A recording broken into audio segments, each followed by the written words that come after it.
Hallelujah. Salamat po, Panginoon. Tayo ay manalangin. O Panginoong Diyos, sa matapangyarihan sa lahat, sa lahat ng Panginoon Jesus Cristo. Yes, Lord. Diyos na humila sa huling kapanahunan na ito. Hallelujah. Nasa kalagitnaan ng kadilibang ito, Panginoon. Amen. Ay hindi mo pinagkait ang iyong liwanag. Amen. Hallelujah. Upang maliwanagan ang bawat isa sa amin. Salamat po, At Lord. magabayan patungo sa iyo kaharian. Amen. Salamat po, Panginoon. Yes, At Lord. minabuti mo ang araw na ito. Amen.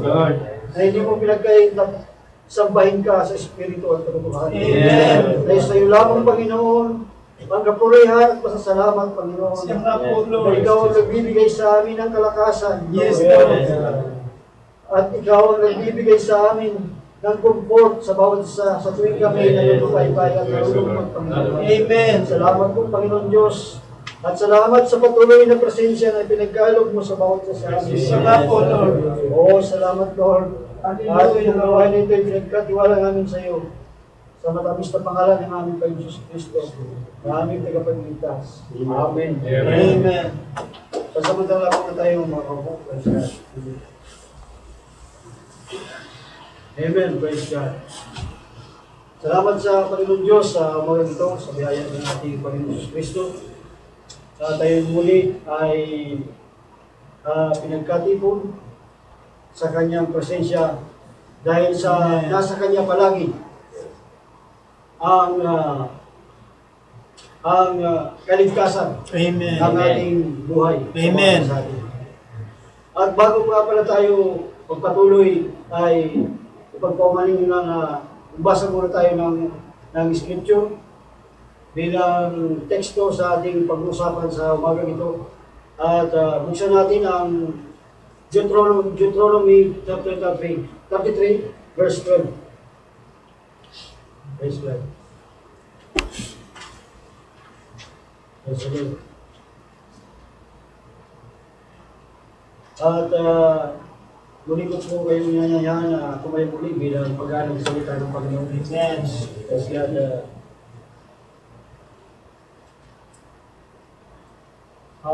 Sabi dito sa Deuteronomy chapter 13 verse 12, tungkol sa Benjamin ay kanyang sinabi, ang minamahal ng Panginoon ay tatahang ligtas sa siping niya. Siya ay kakanlungan niya buong araw at siya ay mananahan sa pagitan ng kanyang mga balikat. At buksan natin sa Leviticus chapter 25 verse 17.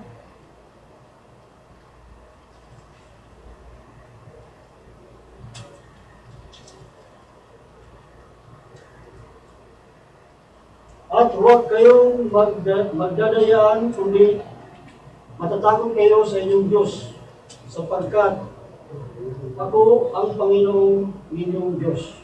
Amen. At dito sa verse 18, kaya inyong tutuparin ang aking mga palatuntunan at inyong iingatan ang aking mga kahatulan at inyong isasagawa at tatahan kayong tiwasay sa lupain. Amen. At ang lupain ay magbubunga at kakain kayo hanggang mabusog at tatahan kayong tiwasay. Praise God. At bilang panghuli, dito sa Proverbs chapter 18 verse 10,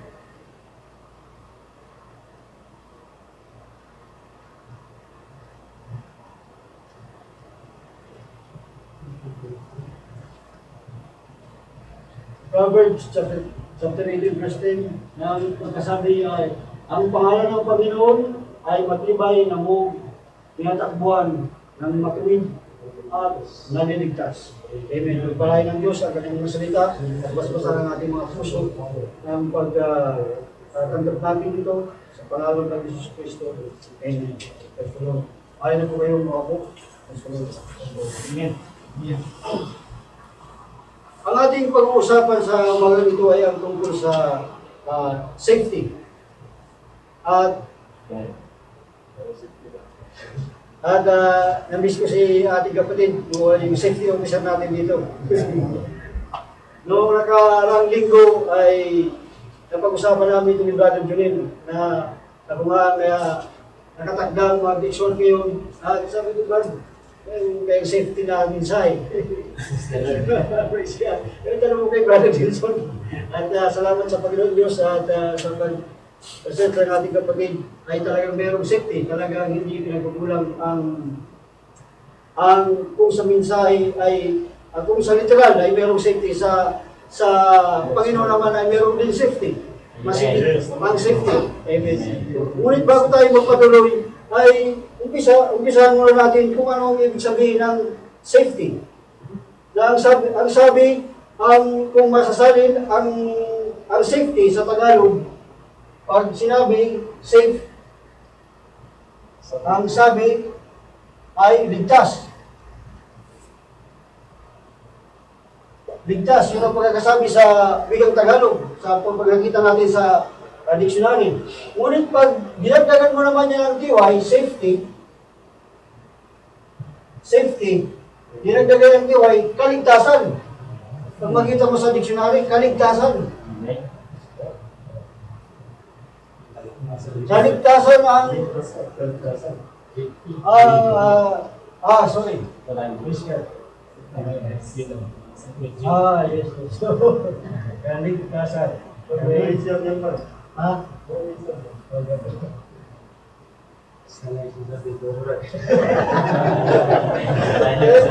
Kaligtasan. Umpisa, pag safe, ligtas. Ligtas. Pag may tiway, pag ginawa natin safety, kaligtasan. Kaya, pamilyar sa atin yan, na tayo yung mga nagtatrabaho sa kumpanya. Na inuuna ang safety first, kaligtasan muna ng ating mga katawan. Kaligtasan ang palaging sinasabi. Kahit saan tayo pumunta man tayo, sumakay man tayo sa aeroplano, sinusunod natin ang sinturo ng kaligtasan. Di ba? Mayroong safety palagi, mayroong kaligtasan palagi. Kahit saan tayo pumunta, magsuot man tayo sumakay man tayo sa sakyan, kailangan tayo may safety belt. Sinturo ng pagkaligtasan. At pag hindi tayo nakasuot, buhulihin tayo. Magkano ba yun, Brad? Kaya kailangan magsunod tayo sa kaligtasan. Kaya napakahalaga ng kaligtasan. Amen. Napakahalaga. Kaya huwag natin mamimiss ang kaligtasan. Maging sa trabaho natin, bago tayo mag-umpisa, may mayroong orientation, hindi ba? Amen. Araw-araw na yun. Sinasabi, araw-araw pero mayroong palaging sinasabi, ang kaligtasan. Kaya sa pagkatipo na to, kaligtasan palagi. Huwag natin malilimutan. Amen. Kaligtasan. Amen. Yan palagi ang tinututok sa atin, ang kaligtasan. Amen. Concern palagi ang kaligtasan. Ang mundo ay concern sa kaligtasan. Praise God. Amen. At bakit sila concern sa kaligtasan? Sapagkat sila ay para hindi tayo mapahamak. Amen. Para hindi tayo mapahamak sa pagtatrabaho. Amen. Para hindi tayo mapahamak sa ating mga pag nandun na tayo sa trabaho, hindi tayo mapahamak sa kung anong mga bagay na alam na natin kung anong kalagayan na mangyayari doon sa trabaho. Kaya iniingatan natin yung mga napakadelikadong mangyayari sa buhay natin at naiiwasan natin dahil sinasabi sa atin yung kaligtasan. At ang dictionary nagsabi na ang safety, it is the condition of being safe, freedom from danger, risk, or injury. Kaya kailangan talaga ito ang kondisyon na inilalayo tayo sa masamang mangyayari sa atin. Praise the Lord. Amen. Kaya, pamilyar yan. Kaya kung sa literal, ay mayroong kaligtasan, mayroon din sa spiritual. Amen. Mayroon din sa patungo sa Panginoong Diyos. Ano ang umpisa? Amen. Kaya maliwanag natin kung anong ibig sabihin ng safety, kaligtasan. Pagdating naman sa Mark 16:16, basahin natin. Praise the Lord. Kaligtasan yan, kaligtasan pa rin yan. Pagdating na patungo sa Panginoon Diyos. Praise the Lord. Mark 16:16. Hallelujah.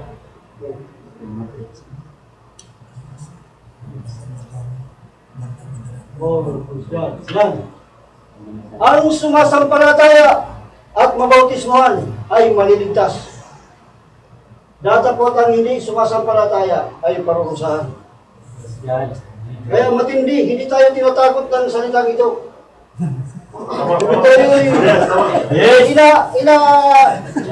Binibigyan na tayo ng babala.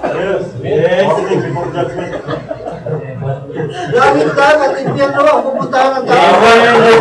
Ngunit ang salita ng Diyos nagsabi na, para hindi mapunta doon sa impyerno, ay kailangan mong sumampalataya tayo. Magpatuloy tayong sumampalataya at magpabautismo at tayo'y maliligtas. Hallelujah.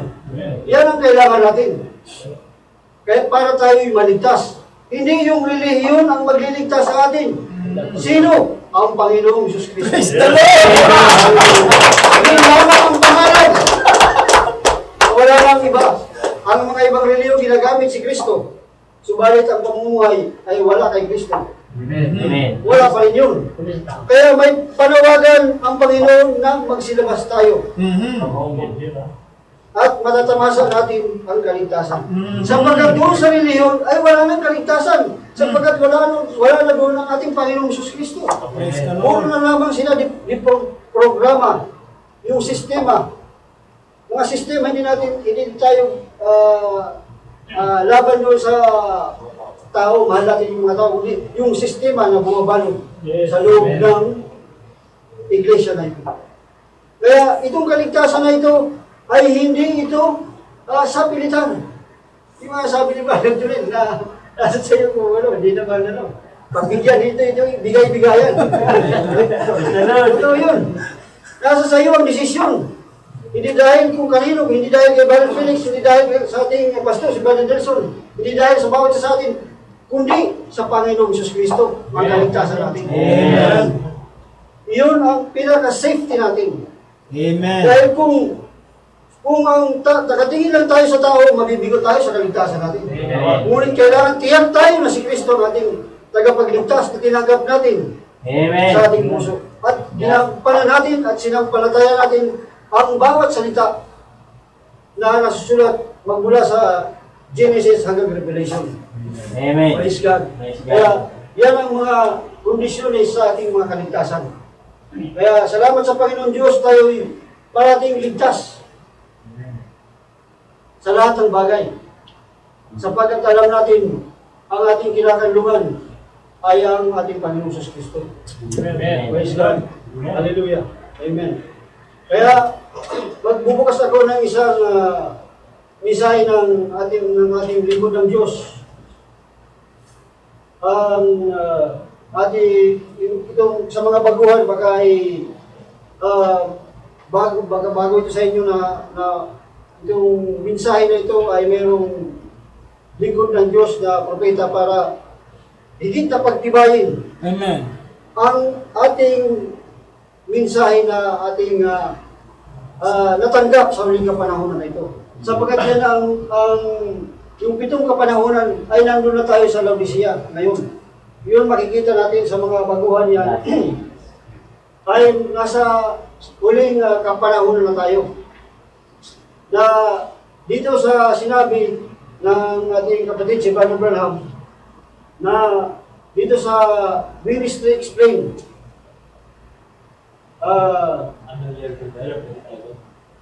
50:07:11 07:11 paragraph E41.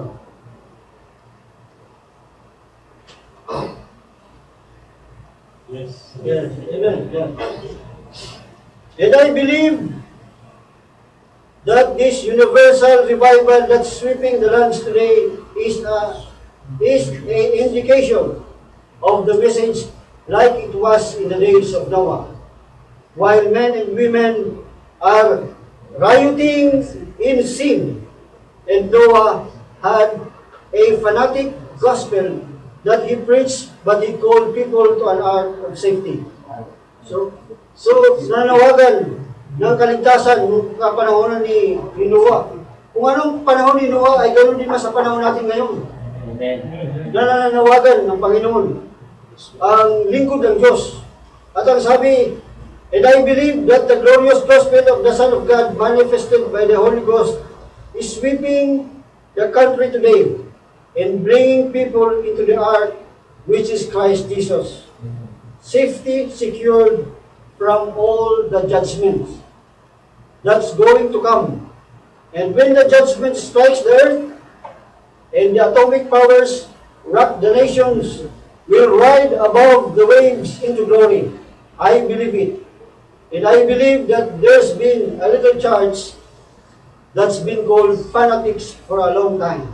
Eh, ito na ngayon ang iglesia. Tayo na ito mga iglesia na sumasampalataya para tayo hindi na libre na tayo doon sa judgment. Na yung kung paano sa panahon na yun, ang arko ay ginawa. At yun ay nananawagan sa inyo ng misahe ang napanumbalik tayo sa ating Panginoon Hesus Kristo. Amen. Para hindi na tayo mahusgahan. Dahil nasusulat na kapag nasa kay Kristo na tayo, ay wala na tayong paghusga. Hindi na tayo mahusgahan. Amen. Dahil nasa kay Kristo na tayo. Dahil dito pa man ay hinuhusgahan na tayo sa pakikinig natin ng salita ng Diyos. Amen. Para tayo mawala na yung mga hindi karapat-dapat sa buhay natin. Amen. Kaya pagdating ng Panginoon, yun ang kukunin na sumampalataya. Kaya yan ang kailangan natin ay ang tanggapin natin ang ating Panginoon Hesus Kristo na bilang sarili nating tagapagligtas. Amen. Praise God. At ito yung dito sa testimony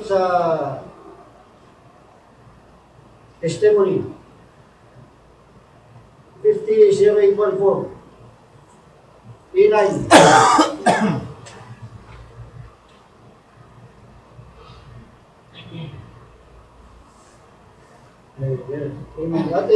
At ito pa ang sinabi ng ating kapatid ng lingkod ng Diyos na God loved Israel, but when Israel sinned, she reaped what she sowed, and wherein for judgment, mark that down, and remember I have said it from the platform. When it come to pass, you remember what I said. All right, my Christian friends and sinner friends, whatever you do, if you believe me to be sent from God, you seek the kingdom of God just quickly as you can and get into it, for that's the only safety we have today. So, kailangan tayong magmadali. Hanggang sa kaya natin ay pumasok tayo doon sa sampalataya natin, na paniwalaan natin na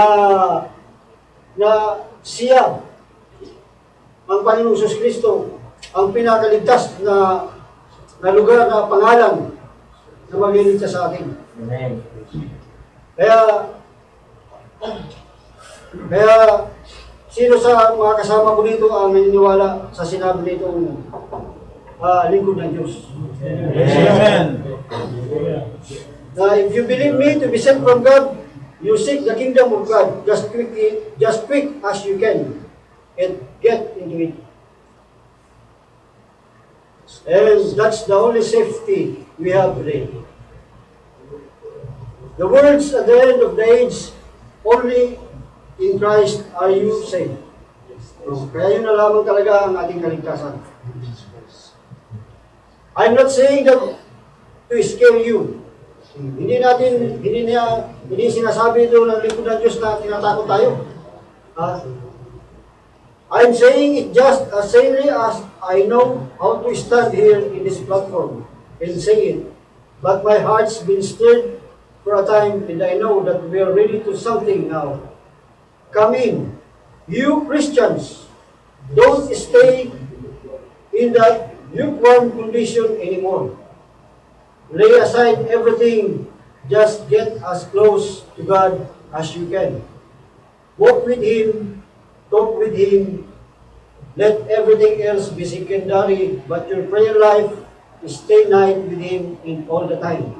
So all the time pala. Hindi lamang tuwing Friday. Hindi lamang tuwing Biyernes. Lahat ng oras. Amen. Na kailangan tayong maging nasa Panginoon tayo palagi.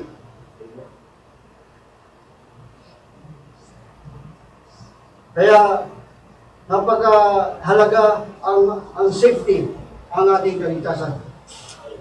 Praise God. At dito sa junction of time, sa 56-0115 A14,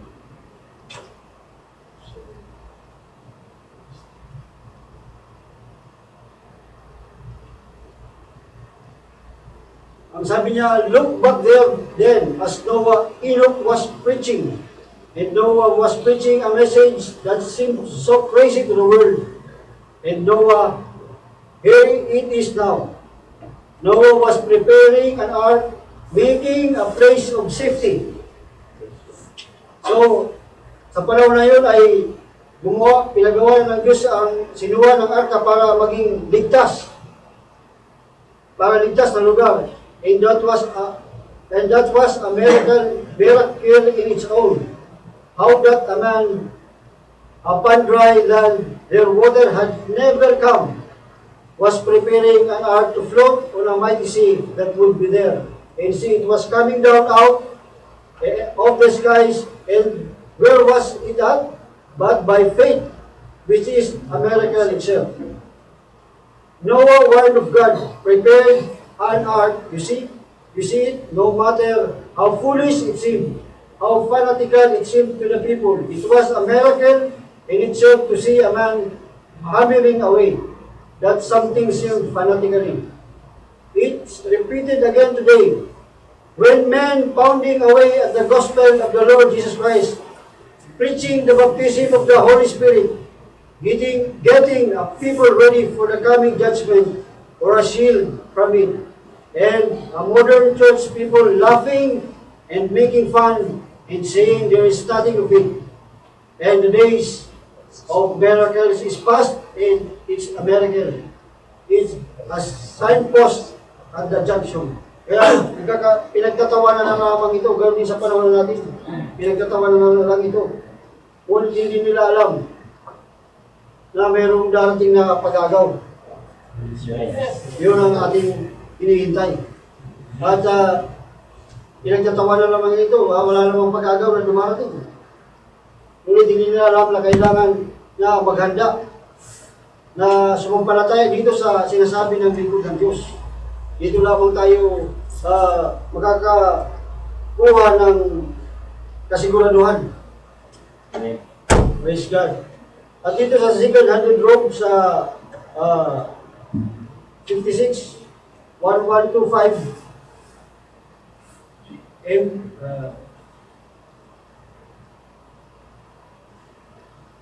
E10.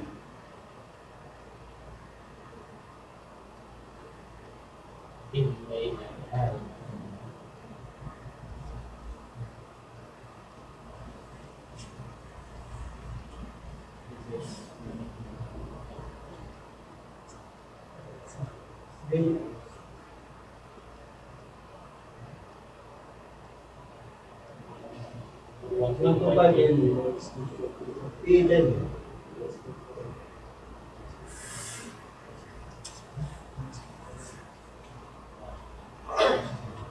I'm so glad that we have a shelter. The name of the Lord is mighty tower. The righteous run into it and are safe.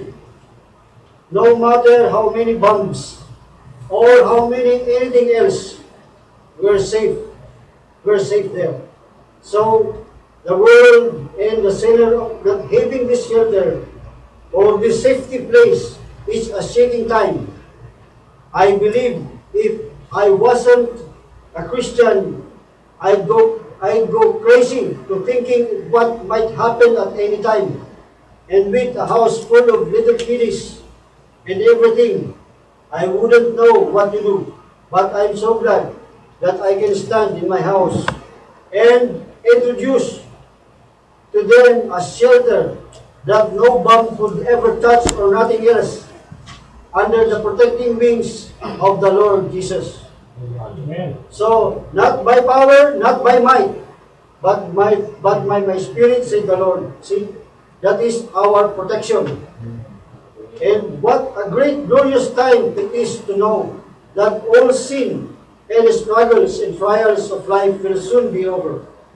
It all finish one of these days, and we'll go home to be with the Lord. Yes, amen. Amen. Hallelujah. Hallelujah. Now, what's deep is a time to preach the gospel and to bring into this great tower as much as many as we can. So, yan talaga ang kailangan natin. Nakikita natin, hindi napapansin na natin ang kaguluhan sa mundo ito. Kung wala tayo sa Panginoon na ito, mabubuang tayo, mababaliw tayo sa nangyayari. Ngunit dahil sa mayroon tayong strong tower na pinakaligtas, walang iba ang Panginoon Jesus Cristo. Yes. Yes. Ay nakakatiyak tayo na bago pa man bumagsak ang pinakamalakas na missile na ito, ay wala na rin ako dito. Amen. Amen. Praise the Lord. Sabi nga ng ating kapatid ni Brother Wilson, ay wag ko sa inyo. Praise the Lord. Amen. Pero ang bawat isa sa atin ay may katiyakan. Amen. Pagkataglay natin ang pananampalataya. Amen. Sapagkat yun talaga. Oh Lord Jesus, yun talaga aking inaalala yung sinasabi ng ating kapatid na ay wag ko sa akin. Amen. Yan talaga kailangan pagbulay-bulayan natin sa araw at gabi. Meron kausapin natin ang Panginoon palagi. Amen. At magsaliksik tayo ng kanyang mga salita. Praise God. Kaya wala tayong pangamba. Ligtas tayo palagi. Praise God. Kaya bilang panghuli ay buksan natin ang leading off, sa may leading off na sa mensahe ng ating kapatid.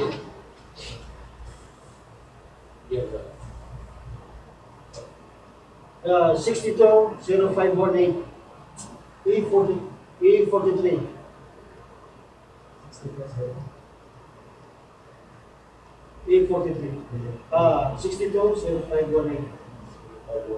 E43.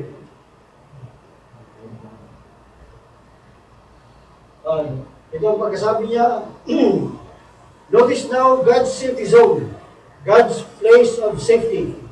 And when we are in here in His refuge, we have a right to the healing power of God. If God will forgive his enemy and take him into the refuge, how much more will He take care of him after he's got to him in there? See, there's healing power. So, when the Christian gets sick, there's no need of being all stepped up about. It's just remember, by His stripes we are healed. Amen. Yes. Thank the Lord. Amen. Tayo, kanina, Brother Juan, Brother Junet, bawat sa atin. Sampalatayan lang natin sa Panginoong Jesus Cristo na sa mga latay ng ating Panginoon, tayo bumalik na. Amen. Only believe, all things are possible. Kaya, gaano kaganda ng kaligtasan ito?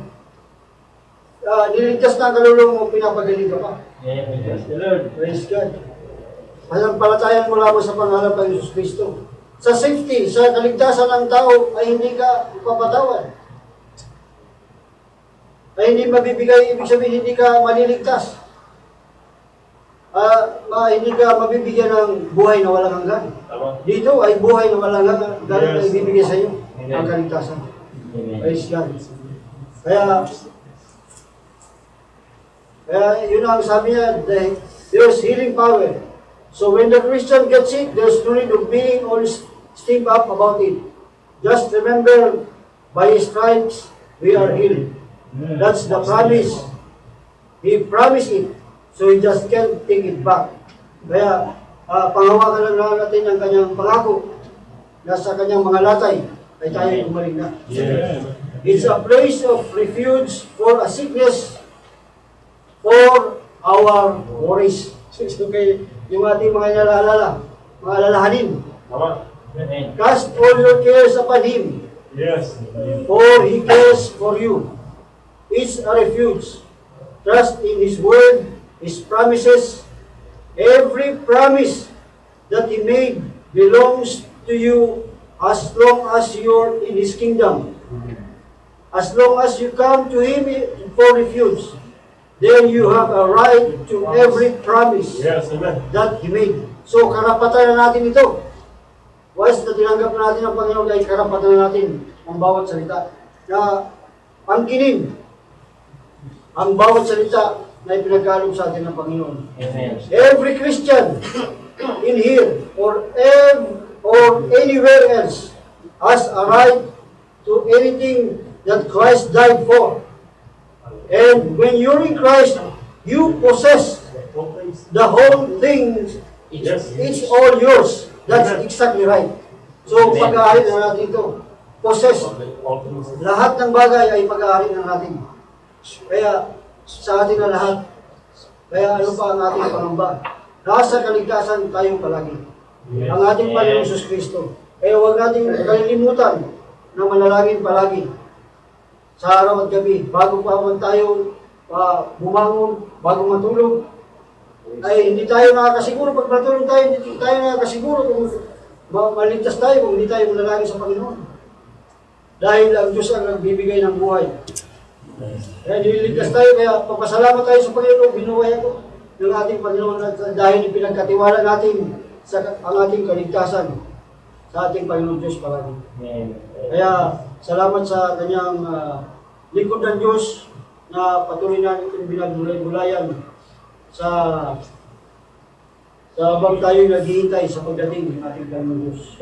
At tayo lamang ang bawat sa atin na natiyak tayo sa ating puso na tinanggap natin ang ating kaligtasan.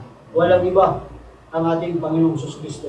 Na ang sabi niya, anuman hilingin natin sa pangalan niya, ay pagkakalog niya. Kaya, tumayo tayo lahat. Praise God.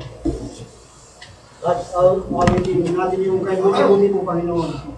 Amen. Praise God.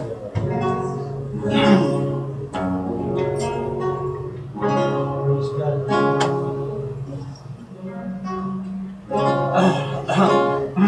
Buti-buti mo, Panginoon, Sabay natin ang Panginoon sa Kristo. sa lahat ng oras, sa bawat araw. Ika'y laging tapat kong magmahal. Ang iyong away magpawalang hanggan.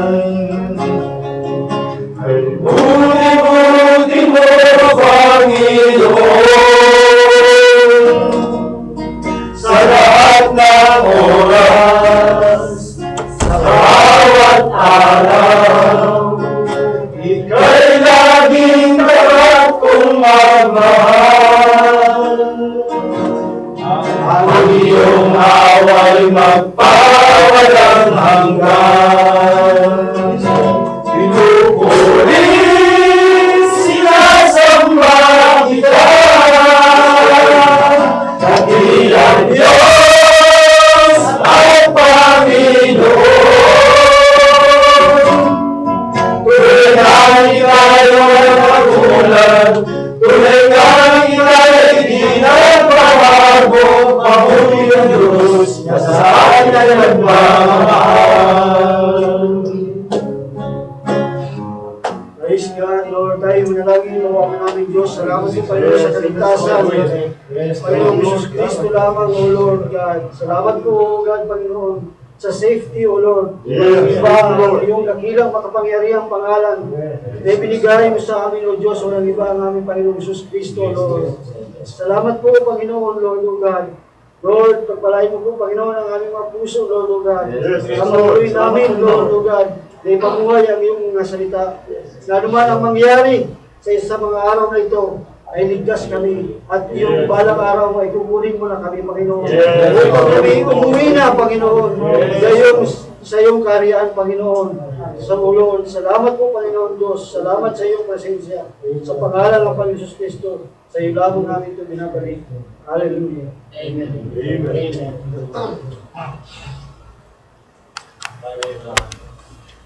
Tayo.